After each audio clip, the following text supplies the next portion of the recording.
Hoje, tá ridiculamente fácil você ganhar 1% ao mês. Seria muito melhor no começo da vida, aquele casal que acabou de casar, morar de aluguel, eles vão investindo, vão construindo patrimônio, pagam aluguel e ainda sobra um dinheirão.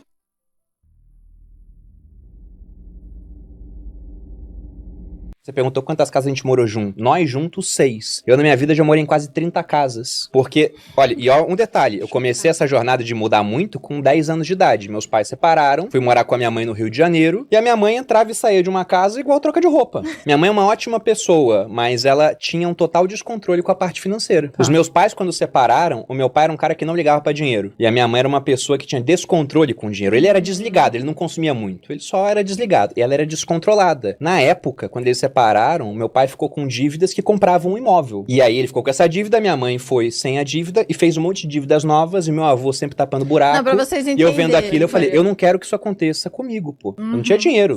O nível de descontrole é assim, 94, a mãe do Bruno tinha um celular. Minha mãe e meu pai tinham um celular. Era eles e o Abílio Diniz no Brasil. Era total descontrole. Eu não queria que isso acontecesse na minha vida. E aí, eu sempre falei, desde pequeno, eu vou ser rico. Eu sempre falava isso. A minha avó fala que quando eu tinha, sei lá, uns 10 anos, 10, 11 anos, foi a época que o real, ele varia 1 para 1 com o dólar. Em 98 deixou de valer. Foi direto, né, 2 para 1. E eu fazia a conta e falava pra minha avó, vou ter tantos dólares quando for mais velho. Tantos dólares, não sei o quê. Daí minha avó, mas por que dólar? Se a nossa moeda é o real, daí eu falava, porque o dólar vale mais. Eu sempre quis ter dinheiro. Eu sempre falei, vou ser rico, vou ser rico, vou ser rico. Eu só não sabia como é que eu ia fazer isso. Eu não sou contra alguém comprar uma casa. Não é isso. Mas é que o brasileiro compra muito mal. Porque o que ele faz? Ele não tem dinheiro, ele dá aquela entrada mínima e aí faz um financiamento que pra caber no bolso ele vai parcelar em 35 anos. Aí paga 5 casas. Não, o cara vai pagar 2 casas, não vai chegar a pagar 5. Só que ele tá pagando um caminhão de juros pro banco e depois o pessoal fala, nossa, o lucro do banco é bilionário.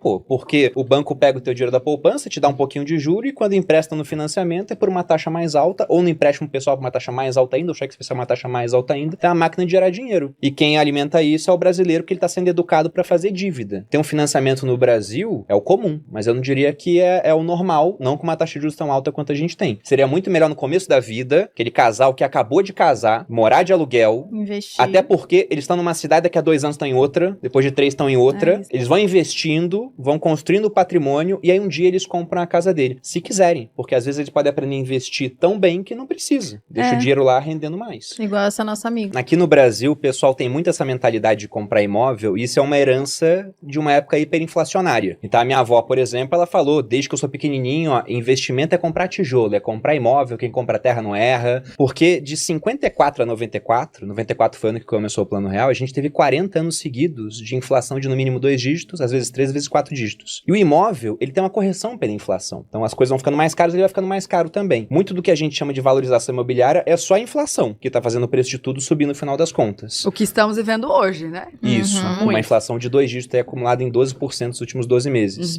Então o imóvel acaba sendo uma proteção para isso. Mas agora a dúvida, compra ou não compra imóvel, depende muito de quanto patrimônio a pessoa tem e da fase da vida que ele está.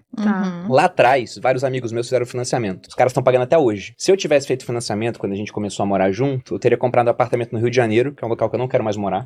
Esse apartamento não atenderia a gente mais, porque simplesmente vai mudando a propriedade da família. Nossa vida mudou, Nossa vida mudou. Ia comprar apartamento pequeno, daqui a pouco vai ter filho. Mudaram, Então não ia caber. A gente mudou de cidade, mudou de emprego. Lógico que eu poderia revender esse apartamento, mas o ponto é também o que eu fiz com o dinheiro. Porque na hora que eu compro um apartamento, eu tô imobilizando. Se eu não fizer um financiamento, que é uma ótima hipótese, quase todo o capital que eu teria em uma única aplicação, digamos assim. Tudo bem que eu deixo de gastar com aluguel, mas eu tô concentrando muito risco. Deu exemplo, você tem um vizinho mala. Mas tem gente que compra um apartamento e um prédio que depois tem um defeito estrutural, por exemplo. E o cara colocou todo o patrimônio dele lá. Isso sem considerar financiamento, em um país de juros muito altos. E o ponto é que a gente não quis comprar pra investir o dinheiro. E foi ótimo. Foi uma das melhores sacadas que a gente teve na vida. E até você perguntou, agora não tá valendo a pena comprar, né? E na minha visão, depende muito. Porque hoje tá ridiculamente fácil, e eu não sou uma pessoa que usa esse tipo de jargão no mundo financeiro, mas é porque tá muito fácil você ganhar 1% ao mês. A gente tá na taxa de juros que tá em 12,75%. Isso é 1% 1% ao mês pra você investir na renda fixa mais conservadora que existe aqui no Brasil, que é emprestar dinheiro pro governo. Isso quer dizer que se você investe, só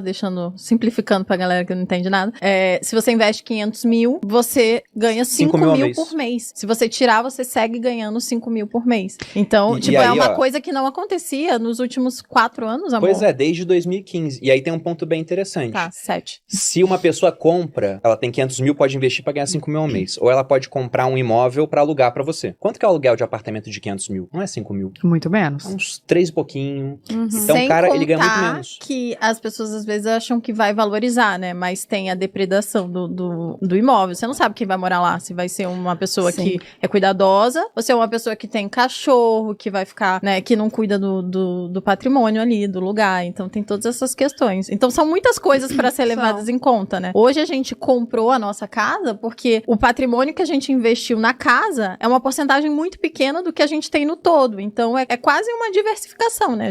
É uma diversificação. É. Porque o pessoal pergunta, o que mudou? Que eu tenho vídeos assim, aluguel é melhor, aluguel é melhor, aluguel é melhor. Eu comprei uma casa, o pessoal, tá vendo? Safado! Tá enganando a gente. E começa lá a falar um monte de coisa. Aí eu sempre falo, o que mudou na minha vida? Eu ganhei muito mais dinheiro do que eu sonhei que eu teria um dia.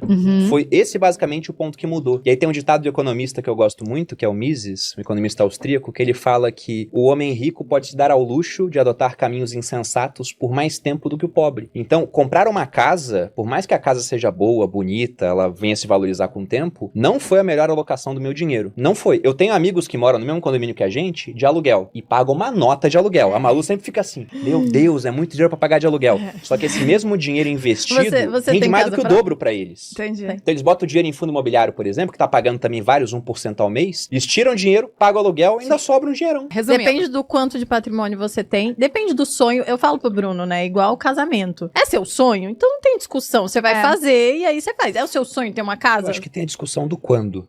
Do quando, talvez. Pra não virar pesadelo. O pessoal até pergunta, dá trabalho gerir, né, administrar muito dinheiro? Eu adoro essa frase. Não, trabalho é pra administrar pouco. Óbvio. Quando é muito mais tranquilo, pô. Administrar escassez que é complicado. Então lá atrás, quando a Malu não trabalhava, dava mais trabalho. Porque a gente tinha poucos recursos pros dois e ainda queria investir 30% do que ganhava. Então a gente era muito mão de vaca. A gente era muito mão de vaca. Eu ia no salão, eu fazia a nossa própria comida, eu não tinha empregada dentro de casa, eu lavava o banheiro, eu lavava a salada, preparava a comida, eu gravava meus vídeos, eu fazia minha edição, eu fazia tudo, né? A gente fazia tudo, eu lavava a nossa roupa, passava a roupa. Então era tudo internalizado, né? A gente não delegava nada. Tem até um ponto interessante, né? Nessa época, já no final, assim, da minha carreira como militar, eu ganhava uns 10 mil. E a gente investia 3, sobrava 7, pagava as contas, não sei o que, e depois dividia uma parte pra consumo. A Malu podia consumir R$1.500. Ela nunca gastou os R$1.500, todos. Ela sempre gastava menos. Só que, se eu for pegar 1.500 de 10 mil, é 15% da renda que ela podia gastar. Então, hoje ela fala, hoje eu era muito mão de vaca, hoje eu não sou. Hoje ela gasta muito menos de 15% da renda que ela faz. Gasta quase nada. Mesmo que ela compre as coisas caras, porque a gente aumentou exponencialmente a renda no final das contas.